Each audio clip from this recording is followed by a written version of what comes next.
Unasemanga ati breki unakosea. Ushaishuka gari kwa njama alafu inakuja inakupita mbele yako. Anyway, nilikuwa nimetulia hivi bana nikaspot gynecologist services, na kama unataka kuona gynecologist unaweza muona ama pia ukuje unione. Kuna time nilikuwa nataka kuwa gynecologist. Gynecologist bana kufika huko bana nikasema acha nipitia kwa zebra crossing. Mbona tunaitanga zebra ni sisi watu tunapita hapo. Alafu unapata kuna mtu hapo anataka kunikanyanga wewe bwana. Ikabindi bana nimekimbia bwana. Kufika hapa saliti nilikuwa naogopa mtu anisaliti. Lakini kuangalia hapa bana nikaona hata mimi mwenyewe natakanga kupigwa picha kama hii, lakini mtu kama huyo wa kupigwa naye ndo sina. Lakini si mtu pia akipigwa picha anasikianga uchungu. Kuja huku nikaona ndovu. Nikasema acha niendelee na kasafari kangu bwana, nitoroke hizi ndovu zisinipige. Kufika hapa bwana naona huyu bwana ni kama anaogopa kuingia bwana, kidogo kidogo nikajipata niko site. Kufika huku site bwana hata nilikuwa nataka kuona kama naweza pata lava at first site.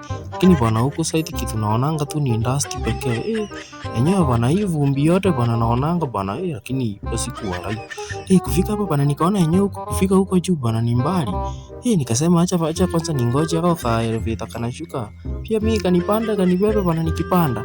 Kufika huko juu bwana nikaamua niwaonyeshe bwana vitu zenye tunajenga huku. Hii ni swimming pool kwa wenye wanauliza nini hiyo iko hapo, ni venye bado hiyo fomu yake haijatolewa. Kufika huko bwana unajua kawaida yangu lazima kwanza ni record. Ile bwana pia mimi nione unaona venye niliamuanga tena acha nijaribu kuzoom expressway ndio hiyo gari zinapita. Hata mimi kuna siku gari yangu itapitia hapo by the way. Nikasema acha niendelee kurekodi hapo kidogo. Alafu pata huyu mtu anafanyia kazi hapo bana, hata yeye anatuma fare bana na inaenda. Nyewe bana sometimes tunaambianga no risk no gain. Lakini tu inabidi bwana, bora tu kuna safety. Bora tu kitu yenye inatakanga ukue nayo bana, uangalie safety yako sana. Nikasema acha nirekodi huko, yenyewe zilikuanga juu sana. Unaona venye unaweza kuja uishi maisha ingine, ni living redefined bana. Hii ni inaitangwa luxury living.